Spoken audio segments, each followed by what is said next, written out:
11 बजे से इंटर होंगे, 12 बजे तक सब लोग आ जाएंगे और 2 बजे तक हम आसानी से, और इस बच्चे का प्रोग्राम हम लोग सोचे थे कि 12:30 तक कंप्लीट हो जाएगा, 45 मिनट में ले लूँगा, कुछ और एक्टिविटी हो जाएगी। कल रात में से प्लान चेंज कर दिया, सर पीपीटी मैं बनाऊँगा, मैं बनाने वाला था, तो फिर मैंने कहा ठीक है पीपीटी तुम बना लेना, तो प्रेजेंटेशन तुम्हारा हो जाएगा। जब हम सोसाइटी में जाते हैं, क्योंकि ये देखो ये बच्चा अभी लर्निंग में है, बोलने की प्रैक्टिस कर रहा है, ठीक है ना, तो कोई इसमें बुरी बात नहीं है कि अच्छा बोल रहा है, खराब बोल रहा है, रुक रहा है। मैं तो रोज़ बोलता हूँ, प्रोफेसर में तो आदत है, लेकिन हमारा बच्चा बोले तो ये हमारे लिए ज़्यादा अच्छा लगता है। क्यों? इसलिए कोई भी चीज़ आप अगर कोई गलती हुई हो उसके बोलने में या सुनने में या इंटरप्ट हुआ हो प्रोग्राम में, थोड़ी सी बोरिंग फील आई हो, इसके लिए क्षमा चाहता हूँ। लेकिन मुझे खुशी है कि मेरे बच्चे अच्छा करने की कोशिश कर रहे हैं। आप गोला बाजार में हैं और ये वही गोला है जहाँ दूर दूर तक फार्मेसी जैसे कोर्सेज, मेडिकल जैसे कोर्सेज अवेलेबल नहीं थे, और आया और सौभाग्य कि मैं भी इसी गोला का हूँ। और बी फार्मा मैंने किया, और बी फार्मा के बाद मेरे पास भी ऑप्शन था कि मैं छोटा सा कोर्स कोई कर लेता हूँ, एम फार्मा भी कर सकता था, एम फार्मा करके पीएचडी करके प्रिंसिपल होना एक आम बात थी, मेरे लिए वो ईजी था। लेकिन मैंने एक ऐसा कोर्स चुना जो इस डिस्ट्रिक्ट में आप शायद किसी डॉक्टर का, पूरे भारत में किसी ऐसे डॉक्टर को नहीं देखा होगा जिसमें डॉक्टर ऑफ फार्मेसी बोर्ड लगा के बैठा हो। यह शिक्षा महंगी थी, ये अमेरिका की वर्ल्ड क्लास की फार्मेसी एजुकेशन है, ये छोटी मोटी एजुकेशन नहीं मुझे मिली। और ये आपका सौभाग्य है और मेरा भी सौभाग्य है कि इस गोला में मैं हूँ, ये विद्यालय है और आप हैं। ये तीनों संजोग 2000, अगर ये विद्यालय 1 साल पहले खुला होता तो मैं नहीं होता। ये संजोग देखिए कितना अच्छा है कि जब मैं पढ़ के आया उसी दिन ये विद्यालय खुला और आप लोग भी यहाँ आए हैं। और ये मौका है आपके पास, क्योंकि ऐसा संजोग बहुत कम मिलता। कहते हैं ना, महापुरुष का होना, आपका होना। भगवान राम जब आए थे तो अयोध्या थी, राम थे और जो लोग थे उसका आनंद ले सकते थे। तो आज आप इस फार्मेसी कोर्स का, हमारा और इस विद्यालय परिसर का, हर चीज़ का आनंद आप अपने जीवन में ले सकते हैं। ठीक है, मेरे पास चाचा है, वो अंकल है, आप इस मेडिकल प्रोफेशन में बहुत दिनों से है, फार्मेसी सेक्टर में। विनोद भी है, गाड़ी उनका मेडिकल स्टोर है, आपका जसवाल मेडिकल स्टोर है। 2010 में 10 तक तो मुझे ये था कि मैं फोर्स में जाऊँगा। मैं प्रेजेंटेशन इसलिए दे रहा हूँ क्योंकि सुनना कोई नहीं चाहता। आपको बता दूँ, जब आप जाओगे ना समाज में, लोग एक शब्द में आपकी बात सुनना चाहते हैं, 10 मिनट में सुनना चाहते हैं, 5 मिनट में सुनना चाहते हैं, आधे घंटे में सुनना चाहते हैं। इनको 20 मिनट का टाइम दिया गया था, इन्होंने ज़्यादा टाइम लिया। लेकिन ठीक है, धीरे धीरे प्रैक्टिस करेगा, 20 मिनट की बातें रखिए। जब हम भी गए लोगों के पास अपने विचार लेके, तो जब इन्वेस्टर बैठे होते हैं, क्योंकि ये जो अवेयरनेस प्रोग्राम है आज का, गवर्नमेंट क्या चाहती है, आज का अवेयरनेस प्रोग्राम है entrepreneurship startup in pharma and pharmacy practice. 3 topic है इसमें। एंटरप्रेन्योरशिप क्या होती है, स्टार्टअप क्या होते हैं और फार्मेसी प्रैक्टिस क्या होती है। मेन टॉपिक मेरा ये है, और मैं इसको आपको बहुत कम शब्दों में समझा दूंगा। आप कहना तो 1 शब्द में समझाओ, कहना तो 10 शब्द में, कहना तो पूरी 2-3 शब्द में आता जाऊँगा। कंटेंट मेरे पास इतना है, बोलने के लिए कम नहीं है। फिर इंक्रीजिंग इनोवेशन में समझ रहे, नया कुछ नवाचार करना। इंक्यूबेशन सेंटर क्या होता है वो भी मैं समझा दूंगा। और इसके लास्ट पॉइंट में कुछ सिखाता हुआ लिखा नहीं। तो मैं अपनी थोड़ी सी जर्नी बता के फटाफट ही बता दूंगा, इसमें मुझे टाइम नहीं लगेगा, 1 शब्द में बता दूंगा, टाइम कम है। 2010 में मुझे था कि मैं फोर्स में जाऊँगा, लेकिन पैर में एक एक्सीडेंट हुआ। मार्शल आर्ट का प्लेयर था, यही गोला बेसबल में पैर में इंजरी आ गई, स्पोर्ट इंजरी। तो दिमाग में आया कि नहीं, अब तो फोर्स नहीं जा सकते, अब कुछ धंधा करना है, कुछ बिजनेस करना है।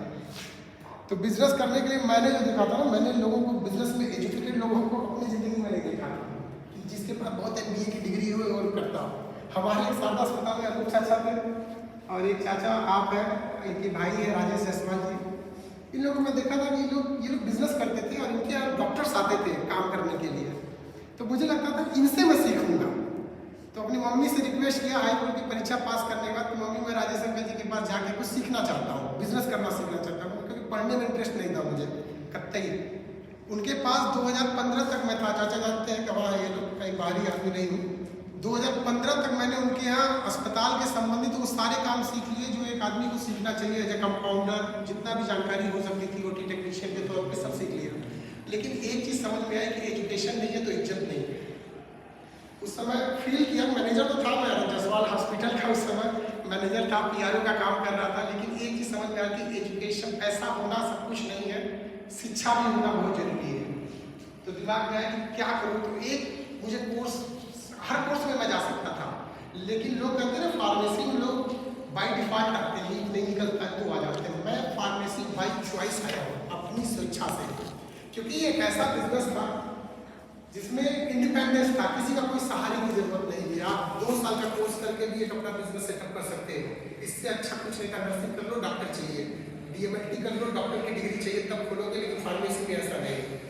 बेस्ट डिसीजन था, लेकिन डिप्लोमा कोर्स नहीं था। समस्या ये थी कि गोरखपुर में 2015 में डिप्लोमा कोर्स नहीं था, यहाँ सिर्फ विदा में बैचलर कोर्सेज थे।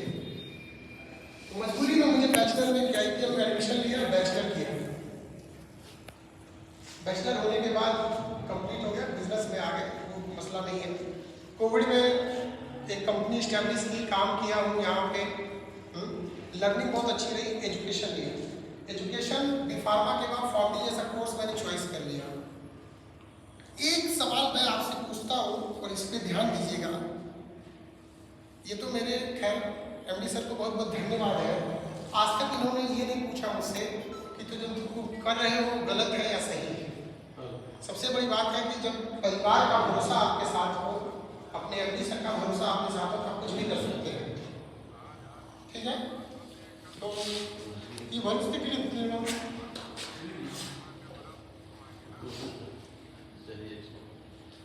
असल में मैं जो करना चाहता हूँ उसमें मेरा इमोशन से जुड़ा हुआ, ठीक है, बहुत दिल से कर रहा हूँ। मैं प्रिंसिपल बनने के लिए नहीं पढ़ा हूँ, ठीक है ना, लेकिन जो मैं करना चाहता हूँ उसमें इन लोग का सहयोग मेरे साथ है, ठीक है ना।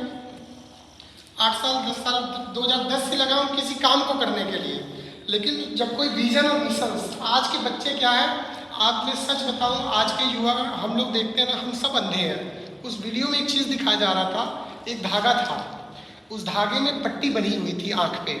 आप बताओ, अगर आपके आँख में पट्टी बनी हो और उस उलझे हुए धागे में आप लिपटते जाओ, तो क्या आप उस धागे से कभी निकल पाओगे? और ज़्यादा फंसते चले जाओगे, यहाँ तक कि गर्दन में अगर फंस गई तो मौत भी हो जाएगी। आज की सोसाइटी में यही हो रहा है। और आप क्या देख पाते हो अपनी ज़िंदगी में जो आप जानते हो? क्या कहते हैं आप, फार्मेसी अभी कुछ नहीं जानते।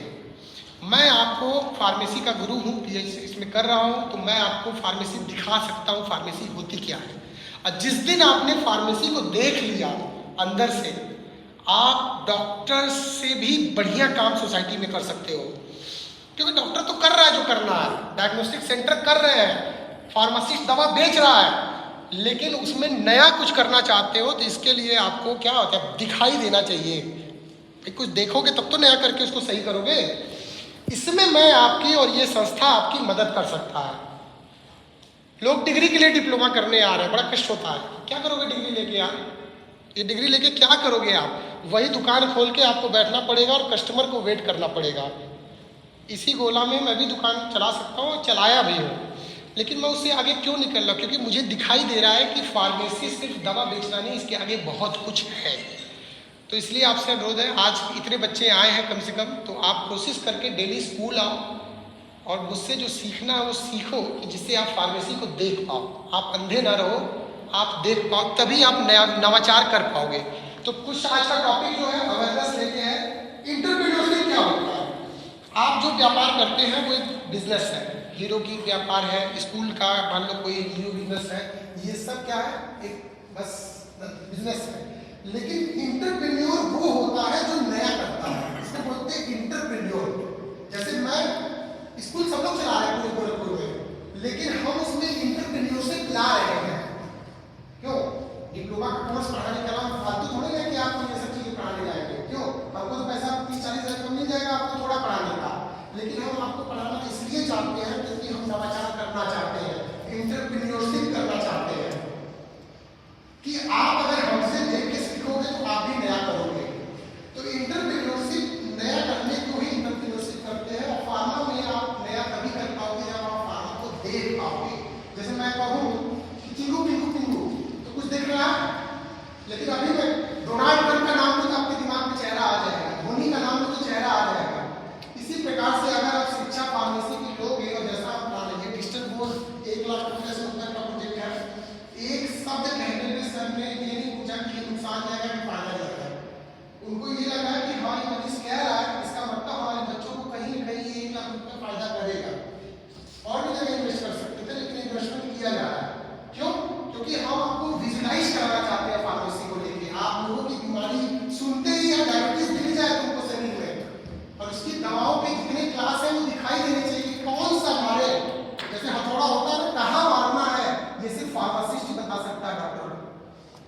लागू किया गया है। तो इंटरप्रेन्योर और इंटरप्रेन्योरशिप वो होती है कि जो नवाचार होता है वो इंटरप्रेन्योर होता है, जब उसका सेटअप करते हैं तो इंटरप्रेन्योरशिप करते हैं। तो मैं इंटरप्रेन्योर हूँ और इंटरप्रेन्योरशिप में सेटअप कर रहा हूँ। लेकिन स्टार्टअप क्या होता है, स्टार्टअप उस बिजनेस को कहते हैं जब उसमें आईसीटी इंफॉर्मेशन टेक्नोलॉजी जब ऐड होती है। जैसे जोमेटो का नाम सुना, यूबर का नाम सुना, ओला का नाम सुना, क्या था? टेक्नोलॉजी का ऐसा इनोवेशन था कि जो पूरे भारत में स्केल हो गया ना, बोलते हैं ना धंधा ऐसा होना चाहिए जो पूरे भारत में चले। जब मैं अपना आइडिया जो है 2020 में जब अपने मंच पे रखा, राजेश त्रिपाठी जी आए थे, गोलक के सभी सम्मानित लोग आए थे, तो मैं बहुत बड़े स्तर पे अपनी बात को समझाता था। तो लोगों जब ऊपर गया फॉर्मडी करने, तो लोग हमसे जो बिजनेस के आईआईएम के लोग, जो मैं एमबीए तो किया नहीं था, मैं तो फार्मासिस्ट था, लेकिन बिजनेस करने के लिए एमबीए भी चाहिए था। तो एमबीए वाले लोग जब मुझसे मिले तो वो मेरे को समराइज करते गए और उन्होंने बाद में मुझसे पूछा तुम्हारे मैं बिजनेस को अगर नाम दूँ तो तुम क्या दोगे? तो मैंने कहा मैं अपने बिजनेस का बड़ा विचार किए, 3-4 दिन हम लोग विचार किए टीम के साथ। तो बाद में हम लोगों ने निकाला कि हम अपने स्टार्टअप का नाम देंगे दवा के डॉक्टर। और ये नाम लेके मुझे जब डॉक्टर के बीच में गया, वकील के बीच में, सबके पास जाना था। यूनिवर्सिटी में जानते हो सारे डिपार्टमेंट्स होते हैं, मेडिकल कॉलेज के हर डिपार्टमेंट के डॉक्टर। और जब दवा के डॉक्टर के नाम लेता था तो वो लोग थोड़ा भड़कते भी थे, लेकिन जब उनकी बातें रखी गई, सबके पास समझाया गया कि ये दवा का डॉक्टर करेगा क्या, तो वो 3 शब्द में मेरा पूरा विजन मिशन समा गया। और वही चीज़ मैं आपको समझाना चाहता हूँ। सुनते हो ना, हड्डी का डॉक्टर, फला का डॉक्टर। तो फार्मेसी का जो मैं डॉक्टर तैयार करना चाहता हूँ वो दवा का डॉक्टर होगा। और वो नहीं करेगा जो एमडी डॉक्टर करेंगे, वो नहीं करेगा जो स्टाफ नर्स करेंगी या पैरामेडिकल स्टाफ करेंगे, वो करेगा जो फार्मासिस्ट करेगा। मेरे भी चेम्बर्स होंगे, मैं भी ओपीडी चालू करूंगा, लेकिन मैं वो करूंगा जो वो नहीं कर रहे हैं। अब वो कैसे होगा मैं इससे समझाऊंगा आपको कि दवा का डॉक्टर जो 2020 में सपना देखा, क्योंकि देखिए इंडिया में कोई भी काम करने के लिए लीगल गाइडलाइंस और प्रोटेक्शन होना चाहिए, नहीं तो आपको सीएमओ उठा के जेल बंद करा देंगे। फार्मेसी प्रैक्टिस 2015 में आया, लेकिन जो दवा का डॉक्टर कॉन्सेप्ट था वो उसको फुलफिल नहीं कर रहा था। जो मेरे दिमाग में चल रहा था वो चीज़ 2021 में टू द गाइडलाइन आ गई। जो 20 में मैंने सपना देखा, सोचो देखना क्या, जब दिखेगा तब तो देखोगे। तो जो मैं 20 में सपना देख रहा था, गवर्नमेंट के लोग, ऊपर के लोग और भी देख रहे थे जो अमेरिका में रह रहा है, विदेश में रह रहा है, तो उन्होंने उसको गाइडलाइन में 2021 में फार्मेसी प्रैक्टिस एक्ट अमेंडमेंट लाया, जो एक्ट अभी मैं आपको दिखाऊंगा। तो फार्मेसी प्रैक्टिस तो क्या था? स्टार्टअप समझ गया, इंटरप्रेन्योरशिप समझ गए। फार्मेसी प्रैक्टिस 2015 में आया, लोगों ने फार्मा क्लिनिक खोल के लिख लिया, लोगों को लगा कि ये जो प्रैक्टिस कर रहा है। तो फार्मेसी प्रैक्टिस क्या थी, बच्चे ने सब कुछ समझा दिया। पहले क्या था कि डी फार्मा करके मेडिकल स्टोर खोलना, सरकारी अस्पताल में एक पोस्ट होती थी फार्मासिस्ट की, जिसमें डी फार्मा का बंदा जाता था, जब वो 5 साल 10 साल का होता था तो सीनियर और चीफ फार्मासिस्ट बनता था, है ना। मामला यही खत्म हो जाता था। या बी फार्मा कर ले तो इंडस्ट्री, सरकारी नौकरी बी फार्मा और एम फार्मा के लिए नहीं था। लेकिन सरकार ने फार्मेसी प्रैक्टिस एक्ट के तहत समझाया कि अब फार्मेसी उतना ही नहीं रहेगा, अब अपनी पुरानी अवधारणा को हमको बदलने की जरूरत है। जैसे वो कहानी में कह रहा था कि नमक लेके चींटी गया, तो अवधारणा बदलने में ये होगा कि डी फार्मा वाला जो बंदा होगा वो एक जाके फार्मासिस्ट बनेंगे, लेकिन बी फार्मा एम फार्मा के बच्चे senior pharmacist, chief pharmacist, drug information pharmacist बन सकते हैं। उसकी पोस्ट जल्द से जल्द सरकारी अस्पताल में निकलेगी और आप लोग उसको भरेंगे। एक्ट में ये सब मेंशन है, फार्मेसी प्रैक्टिस एक्ट में उनका क्या जॉब रोल होगा, क्या क्या वो करेंगे समाज में, सब कुछ मेंशन है। लेकिन एक क्लिनिकल फार्मासिस्ट जो दवा के डॉक्टर का मैं नाम ले रहा हूँ, इनके बारे में डिस्कशन 2015 में नहीं हुआ, ये डिस्कशन हुआ 2021 में, जब हम सपना देख रहे थे। उसके बाद सरकार ने भी सपना देखा। तो अभी भी सरकार केवल सरकारी अस्पताल में क्लिनिकल फार्मासिस्ट को ले आके जो करना चाहती है, अभी उसमें समय लगेगा। लेकिन हम अपने स्टार्टअप के जरिए चाहे तो पूरे भारत, यही बोला से मैं आपको मिलना है ना, मोदी जी से, योगी जी से, आप जिससे मिलना चाहते हो, मेरी कंपनी का टैग लो और आप अपना कहीं भी अपना स्टॉल लगा सकते हो। यहाँ तक कि IIM, BHU, जिस भी आप इंस्टीट्यूट में चाहो, तो दवा के डॉक्टर का कॉन्सेप्ट लेके आप वहाँ का प्रोफेसर सम्मान से बुला के बैठाएगा कि बच्चा एंटरप्रेन्योर है और स्टार्टअप जनरेट कर रहा है। क्योंकि सरकार चाहती है कि अभी सफलता, कभी जब सुनोगे ना जी सफलता की बात तो करते हैं, मेरी जिंदगी में सरकारी नौकरी मेरी सफलता नहीं थी। हमारी सिस्टर सरकारी नौकरी में है, मैं सरकारी नौकरी नहीं, क्योंकि मैं कभी सरकारी नौकरी नहीं करना चाहता था। मैं एमबीबीएस नहीं, क्योंकि मेरी चॉइस नहीं थी एमबीबीएस बनने, मैंने कहीं पढ़ा ही नहीं उसके लिए, ठीक है। तो सफलता हर आदमी के लिए अलग अलग, किसी के लिए पैसा सफलता है, किसी के लिए कुछ है। मेरी सफलता ये है कि अगर मैं मानव समाज में हूँ और मैं मनुष्यता कर पाया, समाज को बचा पाया, अपना योगदान दे पाया, तो मैं अपने आप को सफल मानता हूँ। कोविड में मुझे मौका भी मिला सोसाइटी से जुड़ के करने का, मेरा कोई भी उसमें कॉमर्शियल पर्पज़ नहीं था करने का, और बनाया, बिगाड़ा, खत्म कर दिया, क्योंकि मकसद कुछ और था। तो ये चीज़ है एंटरप्रेन्योरशिप, स्टार्टअप, फार्मेसी प्रैक्टिस, ये चीज़ है। तो क्लिनिकल फार्मासिस्ट एक पोस्ट है जिसके लिए केवल फॉर्मडी डॉक्टर ही क्लिनिकल फार्मासिस्ट बन सकता है, बाकी कोई नहीं, ठीक है ना। तो ये चीज़ें आ गई, जॉब एंड रोल रिस्पॉन्सिबिलिटी में गाइडलाइन पूरा दिखा दूँ, वैसे मैं पीपीटी नहीं बनाया, वो एक्ट में आपको कहीं भेज दूँगा, आप लोग पढ़ लिया। समय कम है, सबको जाना है, सर को भी बच्चों को लेने जाना है, इसलिए बहुत कम समय में अपनी बातें रख दी हूँ। तो आप इस विद्यालय कॉलेज में आए हो और आप लोगों के माध्यम से, वीडियो के माध्यम से जैसे भी लोगों तक जागरूकता फैल सके कि अगर वो यहाँ आते हैं, यहाँ पढ़ते हैं, और आप एडमिशन लेने के बाद भी क्या हो रहे हो, आपको जो 45 1.5 लाख 2 लाख की चीजें हम मिल जा रही है ना, तो चीजों के लिए बहुत खर्चा करना पड़ता है, और मिल रही है तो आप क्या कर रहे हो, आ नहीं रहे हो। डिग्री चाहिए भैया 2 साल बाद परीक्षा देंगे, परीक्षा बता रहा हूँ ना, आप मुझसे मेरे साथ 1 महीना अगर मैं लेना, तो एक भी सब्जेक्ट में बैक ला देना, तो मैं तुमको भेज दूंगा, फीस वापस हो जाएगी। लेकिन बात ये कि जो ऐसा मैं चाहता हूँ वैसा पढ़ो, तो पहले 1 महीने में से एग्जाम निकाला जा सकता है। और यहाँ बोला कि बच्चे आज मुझसे घर पढ़े थे, 1 महीने में सेकेंड ईयर का एग्जाम निकले थे, 7 सब्जेक्ट था, और एक बच्चा आया कि महाराजा की वो स्कीम में नहीं था, ठीक है ना। तो देखो फार्मेसी क्योंकि सर्विस है टू सर्व सोसाइटी, फार्मेसी क्या है, एक प्रोफेशन है, एक सर्विस है सोसाइटी को सर्व करने की। और इसके लिए मेरा ये मानना है कि फार्मासिस्ट बनने से पहले सबसे पहले आपको क्या बनना पड़ेगा, मानव। जो सबसे बड़ी प्राथमिकता है, आपकी बुनियाद मजबूत होनी चाहिए। जब कोविड का सिचुएशन था ना, तो प्रेशर इतना ज़्यादा था, ऊपर से न तो पैसे थे न तो कुछ था, लेकिन प्रेशर बहुत ज़्यादा था। और आपके भी जब आप फार्मासिस्ट बन के सोसाइटी में निकलोगे तो इतना प्रेशर मिलेगा आपको ऊपर से कि आप या तो फ्रस्ट्रेट हो जाओगे, या गाली दे दोगे, या तो झगड़ा कर लोगे। लेकिन उस फ्रस्ट्रेशन में भी अगर आप सिंपल तरीके से अपनी ज़िंदगी को जी लेते हो, आप अपने काम को अच्छे से कर लेते हो, तो आप बेस्ट हो। अब मैं वो बनाना चाहता हूँ आपको, ना कि सिर्फ डिफार्मा का डिग्री देना चाहता हूँ।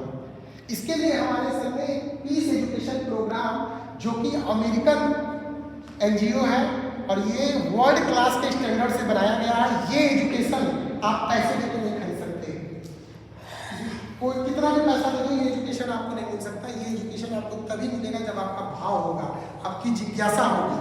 जिज्ञासा समझ रहे हैं ना, डिप्लोमा में एडमिशन तो बिना जिज्ञासा के भी मिल जा रही है, कोई भी कह दे रहा है भैया ले लो तो ले रहे, लेकिन इस कोर्स में बिना जिज्ञासा के आपको नहीं मिलेगी। और आपका आत्मबल मजबूत है, आपका फाउंडेशन मजबूत है, तो जिंदगी में आपको कोई हिला नहीं सकता। क्यों? ये मेरा निजी अनुभव है। बहुत पैसा होने के बाद अगर घर में शांति नहीं है, हम लोग झगड़े में हैं, तो 1 लाख की टीवी भी उठा के पटक देंगे। फ्रस्ट्रेशन आएगा तो लाखों रुपए है, वो टीवी उठा के पटक देंगे। तो उन्नति के साथ शांति का होना बहुत जरूरी है। और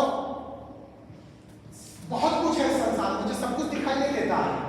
अरे कोई इंजीनियरिंग का लाइन का बंदा है और मुझे कहेगा मुझे केबल दिखाई देता है, तो मुझे अंदर की इलेक्ट्रिसिटी की वायरिंग नहीं दिखाई देती है, लेकिन मुझे शरीर की वायरिंग दिखाई देती है, क्योंकि मैंने उसको जानने का प्रयास किया। जो जानता है वही जीता है, सच्चाई यही है। तो फार्मेसी अगर आप जानना चाहते हो, शरीर जानना चाहते हो, बीमारी जानना चाहते हो, दवा जानना चाहते हो, तो मैं आपकी मदद करने को तैयार हूँ। और अगर आप इस जीवन को जानना चाहते हो, तो ये कोर्स आपको आपके जीवन को समझा देगा। और जिस दिन आप अपने आप को जान जाओगे तो सारी समस्याओं का हल निकल जाएगा। और मैं ये नहीं कहता कि मैं सब कुछ जानता हूँ, लेकिन जितना जानता हूँ उतना समझता हूँ।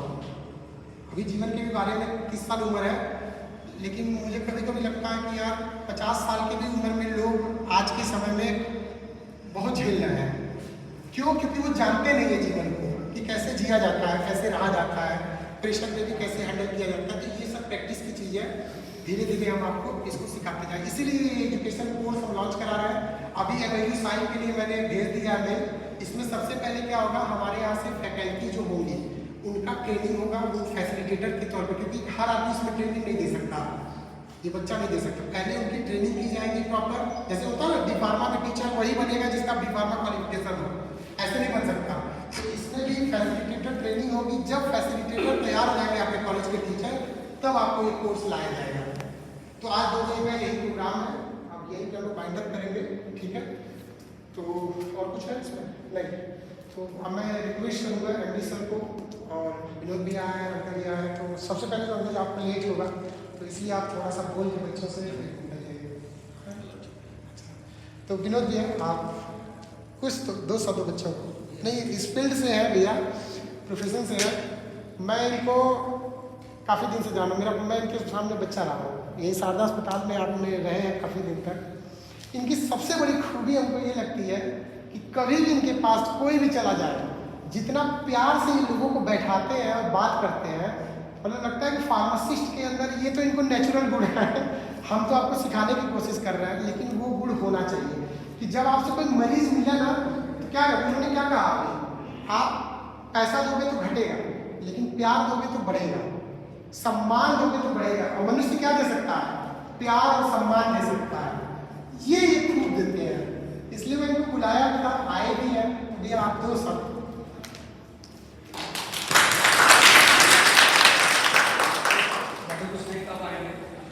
सबको प्रणाम, और इस बाबू जो कहे हैं, जो जानते हो कहे हैं, और ज़्यादा क्या कहना है, बाकी सब लोग ठीक।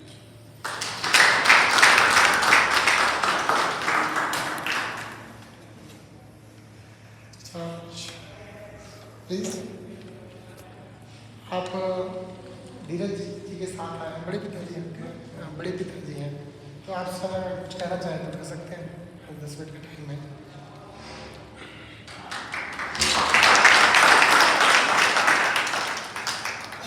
आदरणीय अतिथिगण, नवयुवा विद्यार्थी, छात्र छात्रा, आप सभी का मैं स्वागत करता हूँ। आज मुझे यहाँ आकर के एक नई चीज़ सीखने को मिली है कि जो है कि लोगों को ये जो नया कोर्स आया हुआ है, इसके बारे में अधिक से अधिक बताने का प्रयास किया जाए और इसका एक क्लास चालू किया जाए। इतना ही कहकर मैं अपने शब्दों को विराम देता हूँ।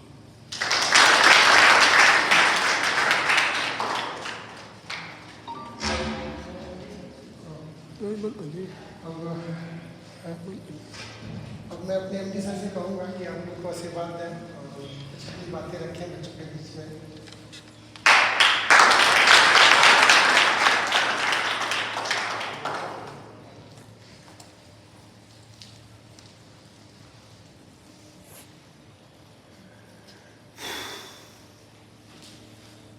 मेरे प्यारे बच्चों, मैं आप लोगों से ये कहना चाहता हूँ कि अभी मनीष सर जो बताया है कि जीवन में बहुत ही उतार चढ़ाव होता है, और आप जिस फील्ड में आए हैं वह एक सेवा की भावना से आए हैं, न कि पैसा कमाने से। सेवा करेंगे तो पैसा जरूर आ जाएगा, मनुष्यता है तो सेवा जरूर करना है।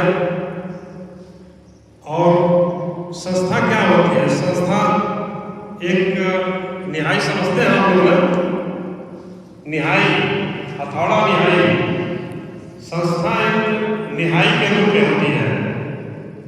हथौड़ा क्या होता है, टीचर आपके हथौड़ा होते हैं। संस्था निहाई बन गई, हथौड़ा आपके टीचर बन गए, और बीच में स्टूडेंट क्या होता है। अब टीचर और निहाई के बीच में बच्चे रहते हैं, उनको किस मूड में क्या करना है। हथौड़ा मारेगा तो गिल बनेगा, हथौड़ा मारेगा तो बोल्ट बनेगा, हथौड़ा मारेगा तो सुई बनेगा। अब आपको क्या बनना है, किस रूप में बनना है, यह टीचर की जिम्मेदारी बनती है और संस्था की जिम्मेदारी। निहाई और हथौड़े के बीच में आप हैं, आप कितना निखरना चाहते हैं, चोट आएगी, ऊपर से हथौड़े की चोट आएगी, नीचे से न्याय की चोट आएगी, बीच में आपको तप के निकलना है। और जब तप के निकलेंगे तभी आप कुछ बन पाएंगे। सोना को गलाया जाता है तभी उसका ग्रेड निकलता है। 22 कैरेट है, 20 कैरेट है, 15 कैरेट है। तो आप लोग मेहनत से पढ़िए और उस तप के निकलिए, ताकि इस संस्था का जहाँ भी रहेंगे तहाँ काम देंगे। पैसा तो कम कमाएंगे, ज़्यादा कमाएंगे, लेकिन एक अच्छा मनुष्य बनेंगे तो उसमें मेरा भी सौभाग्य है, मेरे स्टूडेंट हैं, मेरे बच्चे हैं। इन्हीं शब्दों के साथ मैं अपने वाणी को विश्राम दूं।